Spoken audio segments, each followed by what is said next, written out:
The cottonwoods had gone the color of butter and honey by the time she stood beside him at the river's edge, and she would remember later that she had not felt the September chill at all, only the warmth of his hand around hers, steady as it had been the very first time he'd reached for her. Neighbors from the settlement had come in wagons and on horseback, spreading quilts on the grass, children weaving between skirts and boot heels, someone's fiddle resting against a hip, waiting. The preacher had ridden 2 days from the county seat to say the words over them, and now he stood with his worn Bible open, though for a moment she barely heard him, her gaze drifting instead to the bend in the water just downstream, where the current curled soft and lazy around a shelf of gray stone. It did not look like the same river at all. In late spring it had roared brown and furious past that very stone, swollen with snowmelt and fury, and she had gone under it not knowing yet what kind of man watched from the far bank, not knowing that within the year she would be standing here in her mother's altered wedding dress, her hand resting in his as though it had always belonged there.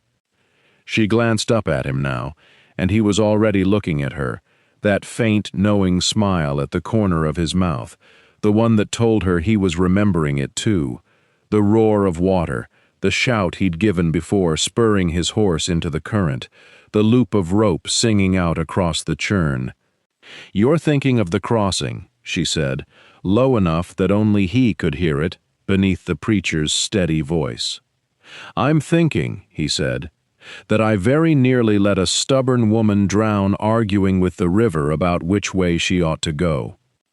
A ripple of quiet laughter moved through the gathered neighbors nearest them, for the story had already become something of a legend around Willow Bend, the horse rancher who'd pulled a half-drowned stranger from the Clearwater and somehow, months later, found himself building a life with her instead of simply setting her back on her own 2 feet and riding home.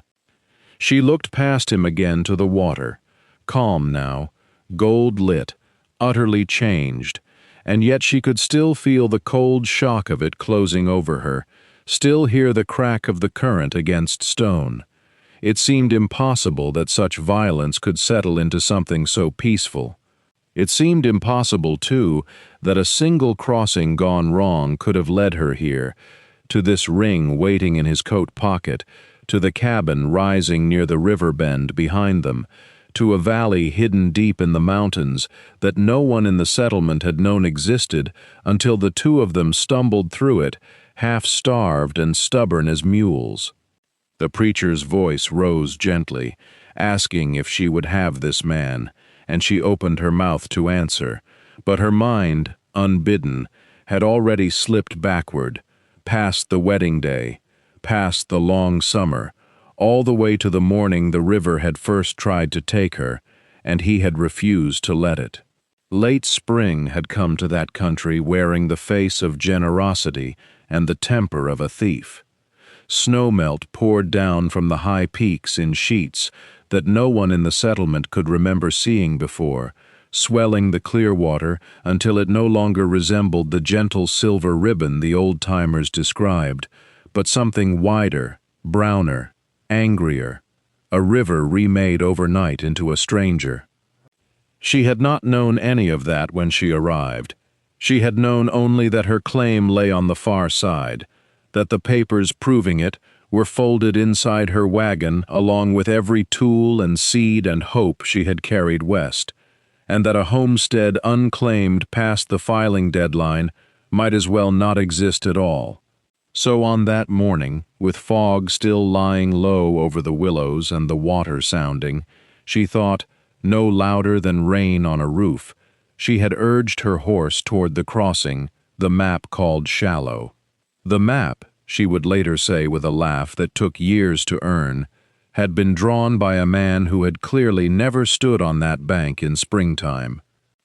The current took the horse's legs out from under it before she understood what was happening. There was no warning, no gradual slide, only the ground gone, the world tilting, the terrible weightlessness of falling sideways into cold that struck like a blow, rather than a temperature. She remembered, always, the strange clarity of it, the sky spinning above her, white and indifferent, and the thought, absurd, stubborn, that she had not yet even seen her own land. She fought for the surface, and found it, gasping, only to be pulled under again by the current, wrapping her skirts like grasping hands. The horse had already scrambled free downstream, riderless, and she understood in that instant that no one on either bank knew she was in the water at all. She was, for the length of several unbearable heartbeats, entirely alone with a river that intended to keep her. She would tell it differently in later years, sometimes with humor, sometimes with a hush that silenced whoever was listening, but always she came back to the same detail. The moment she believed the river had won, her arms had gone heavy as stone. The bank had seemed to slide past faster than she could reach for it. She had swallowed water and cold both, and some small, honest part of her had already begun to grieve the homestead she would never see, the deed that would drown with her, the life she had crossed a continent to build. And then, cutting through the roar of it, she heard a voice she did not yet know, sharp, commanding, unafraid, shouting for her to grab hold. She turned her head, half blind with river water, and saw a rope arcing toward her through the gray morning light, thrown by a man she had never met, astride a horse planted like an oak on the bank, as though he had been waiting his whole life for exactly this moment to prove himself steady.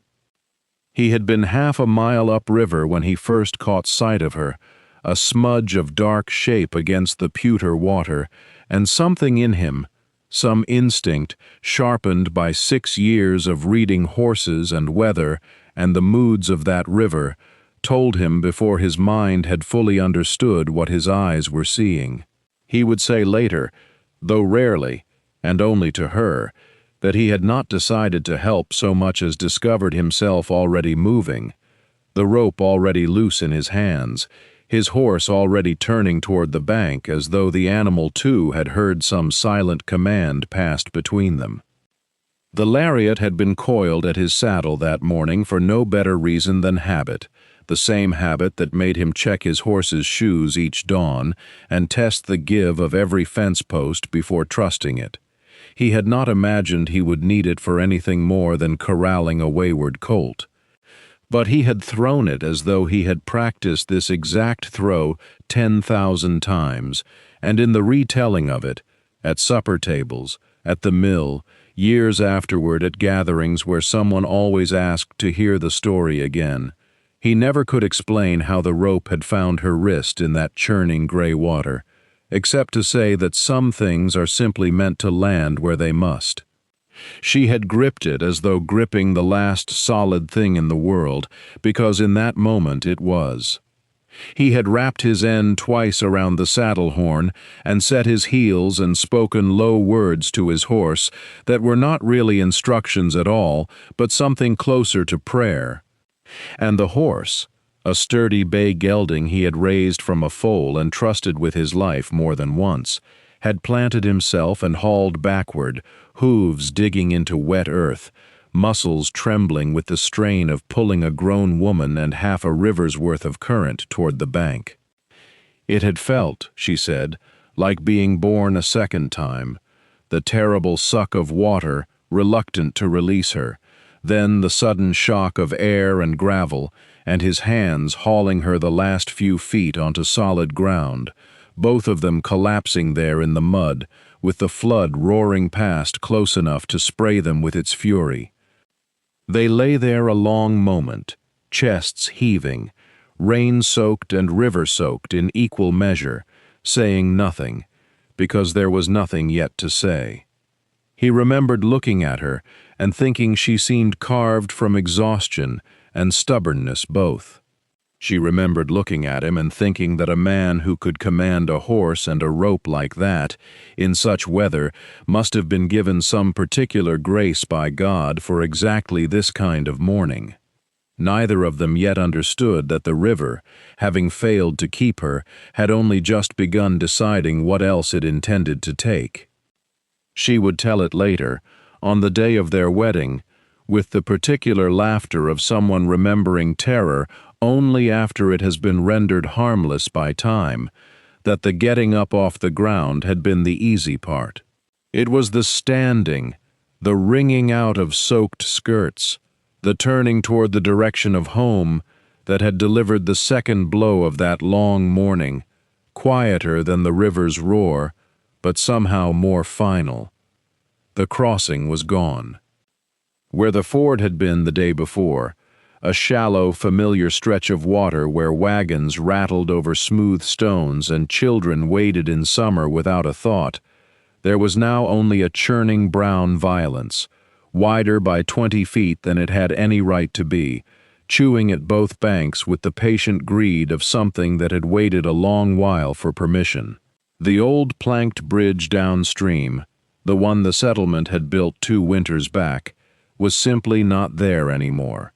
A few splintered posts leaned drunkenly out of the current like broken teeth, and that was the whole of what remained.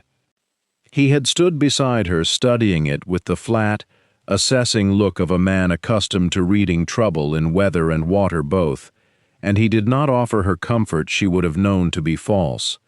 He only said that they were not crossing that today, nor likely tomorrow, and that Willow Bend, close as it had seemed an hour before, might as well have been on the far side of the territory.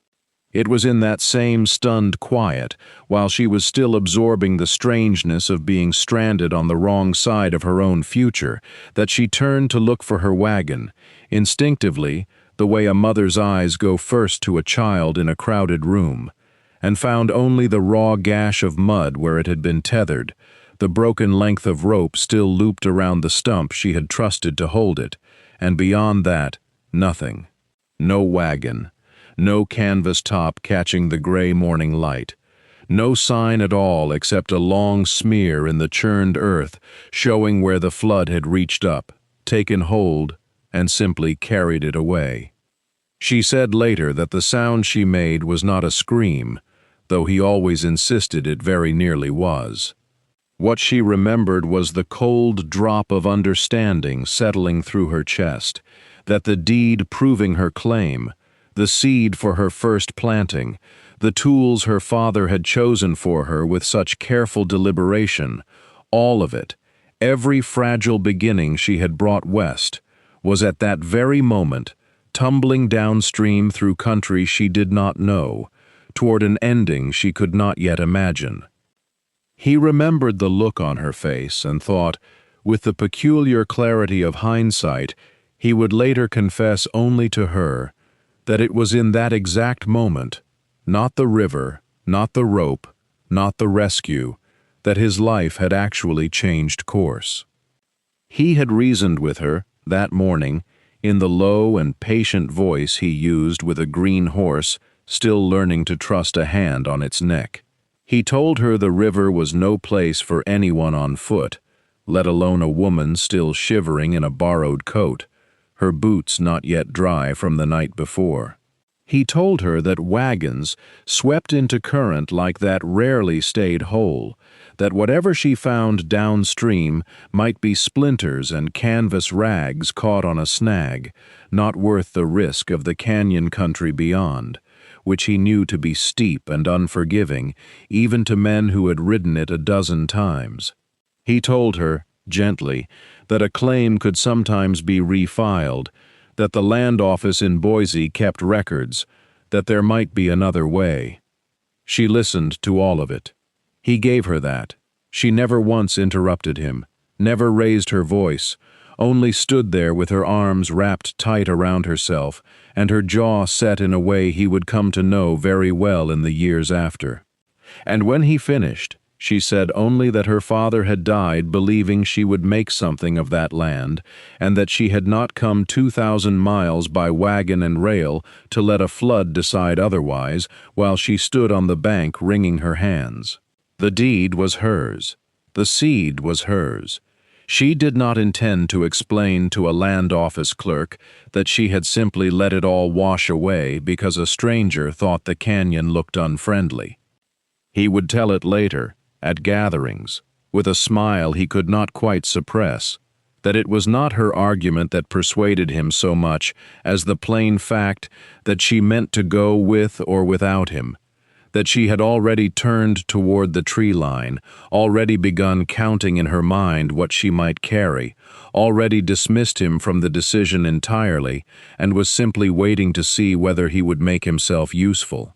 There was something in that certainty, he said, that he had not encountered often in 6 years of breaking horses and keeping his own counsel on a quiet claim above the river.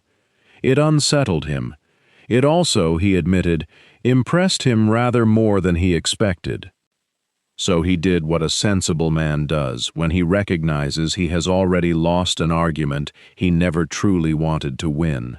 He went to fetch his horse, checked the girth, coiled his rope with more care than usual, and told her, without much grace, that if she meant to walk into that canyon chasing a wagon, she would at least do it on horseback and not on foot like a fool.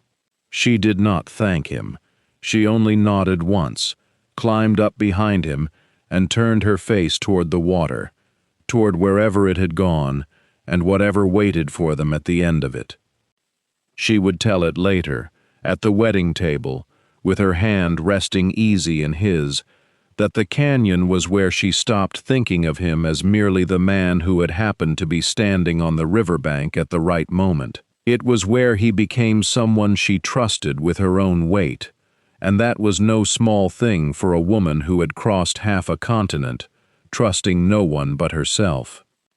The horse could carry them only so far before the walls of the canyon narrowed and the ground gave way to broken shale, and they had gone perhaps 2 miles further on foot, leading the animal by its bridle, before the water spread wide and shallow across a stretch of rapids too rough to wade and too wide to walk around. He had stood there a long while, studying the current the way she imagined he studied a green colt, before deciding whether it could be gentled or ought to be left alone. Then he had said, almost to himself, that driftwood collected quick enough after a flood, and there was plenty of it lodged along the banks if a person cared to look. They cared to look. They spent the better part of an afternoon dragging logs and broken planks from the brush, and she had surprised him. She liked to remind him of this, even now, by knowing exactly how a raft ought to be lashed, having watched her father build one across a creek in Ohio when she was a girl of 8. He supplied the rope, cut in careful lengths from his coil, and she supplied the knots, her fingers quick and certain in a way that made him stop twice just to watch her work. The raft, when it was finished, was an unlovely thing, crooked and low in the water, but it held. They poled it through the rapids together, she at the front, calling out the rocks she could see beneath the surface, he at the back, keeping them straight against the pull, and there was a rhythm that came over them by the second crossing that had not been there in the first. A wordless understanding of when to push and when to hold, when to trust the other's eyes over one's own. By the time they reached the calmer water below, both of them soaked to the knee and laughing, she said, in a way that surprised them both, that she supposed he was more useful than a fool after all. He said nothing, only smiled and began coiling the rope again, though she noticed he did it slower than before, as if he were in no particular hurry to reach the end of the day. The canyon walls rose higher around them, and somewhere ahead, carried on the wind, came the faint, unmistakable smell of old wood smoke and rusted iron. The smell grew stronger as the canyon bent westward, and soon the trees gave way to a cluster of leaning structures, gray with weather, huddled together as though for warmth against the years. A stamp mill stood silent and half-collapsed near the water, its great iron wheel frozen mid-turn, and beyond it a row of cabins sagged into the hillside, their doors long since rotted from the hinges. She would tell it later, at the wedding, with a laugh caught somewhere between wonder and disbelief, that she had never in her life been so glad to see a ruin. They chose the sturdiest of the cabins to shelter in, one with most of its roof still intact, and while she swept out the dust and old leaves with a broken broom handle, he built a small fire in the stone hearth, coaxing it to life with the last dry kindling from his saddlebag. The flames threw long shadows against the walls, and for a while neither of them spoke, content simply to feel the warmth after the cold work of the river. It was he who broke the silence first, telling her of his grandfather, a man who had come west before the war, with nothing but a mule and a theodolite, surveying land for railroads and mining companies before ever a home was built for him to survey. He spoke of his father after that, and the ranch built slowly, one fence post and one foaled colt at a time, until it became the place he now called his own. There was pride in his voice, but no boasting in it, only the quiet certainty of a man who had watched land shaped by patient hands.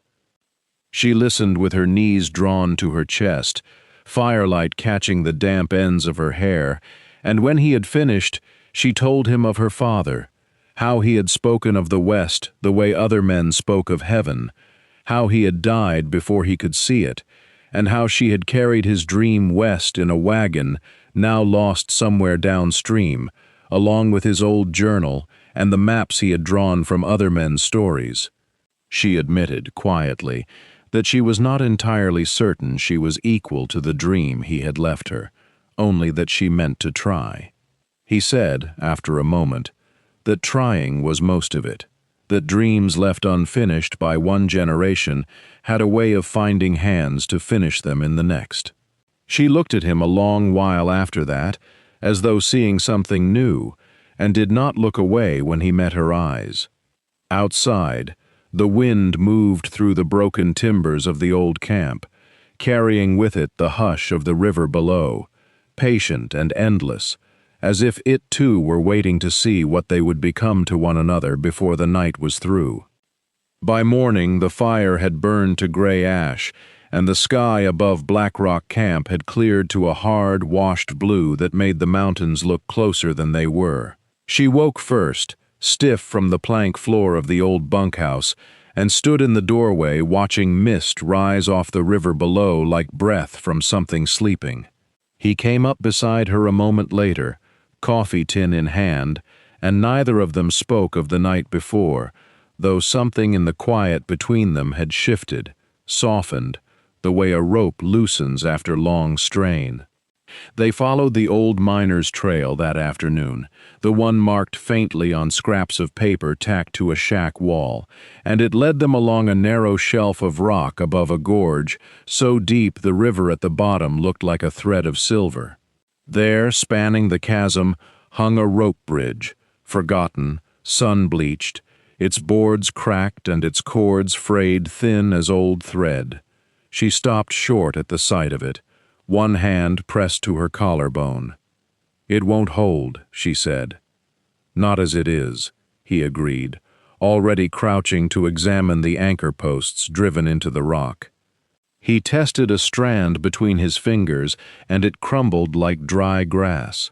But the posts themselves were sound, sunk deep by men who had known what they were about, and after a long moment he looked at her with the particular calm he wore when a problem had become, in his mind, merely a task. They spent the better part of 2 hours cutting rawhide from a spare harness strap in her saddlebag, braiding it thick and tight the way his father had taught him for lead lines, weaving it through the old rope wherever the fibers had failed. She held the strands taut while he worked the knots, her fingers raw by the end of it, though she did not complain.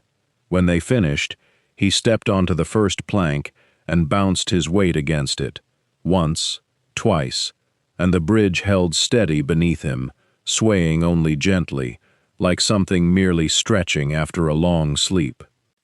"Together," he said, holding out his hand, "or not at all." She took it. They crossed slowly, the gorge yawning beneath them, wind tugging at her skirt and his hat, until at last their boots met solid ground on the far side. And there, spread below them where the trail dropped away, lay a valley neither had known existed, green and wide and hushed, ringed by timbered ridges, a creek threading silver through wildflower meadows gone gold in the afternoon light. Neither spoke for a long moment. It was the kind of place, she thought, that a man might dream of and never find, and yet here it lay, waiting, as if it had been keeping itself hidden until the right two people came looking.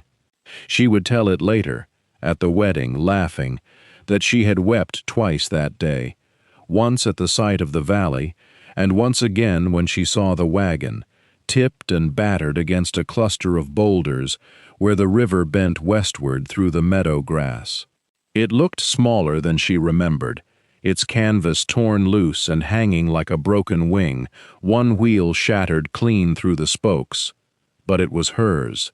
It was still there, and when he waded out into the shallows beside her, the water only knee-deep now, gentled by the wide valley floor, she felt something in her chest loosen that had been clenched tight since the crossing. They worked through the last hours of daylight and into the blue hush of evening. He braced his shoulder against the wagon bed while she pried at the boulder with a fallen branch, and slowly, with the patience of two people who had already learned not to rush what the river might yet resist, the wagon came free with a groan and settled onto the gravel bar. Inside, the crate of seed had shifted, but held. Her tools were rusted at the edges but whole, and there, wrapped in oilcloth beneath the bench seat exactly where she had left it, was the deed, damp at the corners, the ink slightly blurred, but legible, hers, still hers. The wheel was another matter. He turned it over in the last of the light, running his thumb along the splintered rim, and said what she already feared. It would not carry them home as it was. But he did not sit long with the trouble. He never did. He walked the tree line until he found a young ash, straight-grained and strong, and by lantern light he shaped a rough replacement, while she held the wood steady and fed the fire that let him see his work. It was not a fine wheel.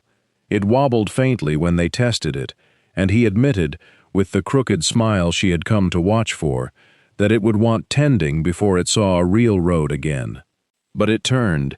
It held her weight and the crate's weight both, and when they finally sat back against the wagon's side, exhausted, hands raw and blistered, she looked at him in the firelight and felt something she had not expected to feel again after her father died and the east fell away behind her, the sense of being, for the first time in a long while, not entirely alone in the work of building a life. He caught her looking. He did not look away, and though neither of them said it plainly that night, something had settled between them as surely as the wagon had settled onto solid ground, quietly, without ceremony, but unmistakably real. On their wedding day, someone would ask what had truly convinced her that he was the man worth trusting with the rest of her life, and she would say it was not the rescue at the river, nor even the mended wheel, but what they found the next morning, tucked away where no one but her father had ever thought to look. She had known, of course, that the wagon held secrets. Her father had built it himself, back when he still believed he might make the crossing west with her before his heart gave out and left her to finish the journey alone. She had searched it 100 times since, certain she knew every plank and peg, but it was he who noticed, running his palm along the underside of the wagon bed while checking for further cracks, that one board sat a fraction higher than the rest, its grain running the wrong direction from its neighbors. He worked it loose with the patience of a man gentling a green colt, and beneath it lay a shallow compartment, dry and undisturbed, holding a leather-bound ledger gone soft with age and a folded survey map, its creases so old they had begun to split like dry riverbed clay. She unfolded it with trembling hands, expecting nothing more than her father's old notes. Instead, she found lines of careful surveyor's script, measurements of the very valley they had crossed to reach this place, the very bend of river where he had pulled her from the current. And at the bottom, in a firm, practiced hand, a signature that made her breath catch. The same surname he carried, the same name stitched into the leather of his father's old saddle. He took the map from her slowly, as though it might dissolve, and read the words twice before he spoke. His grandfather, he said quietly, had ridden through this country decades before either of them was born, mapping land for a company that had long since folded and vanished, claiming this very ground before abandoning it when the mining dried up and the company scattered its surveyors back east. Neither of them spoke for a long moment. The fire popped and settled. Somewhere downstream the river murmured on, indifferent to the small, astonishing thread it had just revealed, that his family and hers had touched this same earth once before, long before either of them existed, and that the river had carried her, of all people, back to the very place his blood had once walked. She looked at him across the firelight, the ledger warm in her lap, and felt the strange, quiet wonder of a story circling back on itself. He looked back at her the same way, as if trying to understand what kind of providence had arranged such a thing, and neither of them yet guessed how much that old, forgotten map would come to mean before the summer's end. They did not speak of it again that night, but she noticed how carefully he wrapped the ledger in oilcloth before sleep, as if it were something living that needed tending. In the morning they broke camp with the wagon lashed together on its mended wheel, and the raft they had built now dismantled back into planks and lashed atop the load, and they began the long, slow journey home through the valley that had given up its secret. The way back seemed shorter, though the miles were the same. Perhaps it was only that they were no longer strangers to the land, or to each other. They crossed the rope bridge again, the rawhide holding fast, and neither of them looked down this time with fear, only with a kind of gratitude, as though the gorge itself had become a friend rather than an obstacle. Black Rock Camp stood silent as they passed, its broken chutes and rusted rails a monument, now not to failure but to beginning, for it was there, among its ruins, that the ledger had waited all those years for the right hands to find it. Willow Bend greeted them with disbelief, and then with joy. Word spread quickly along the river road that the missing wagon had been found, the deed recovered, and the homesteader who had vanished into the flood had returned not only alive but triumphant, with a rancher at her side whose quiet devotion no one who saw them together could mistake for anything but love. The land office clerk examined the deed by lamplight, nodded once, and stamped it with the solemn satisfaction of a man glad to see justice done.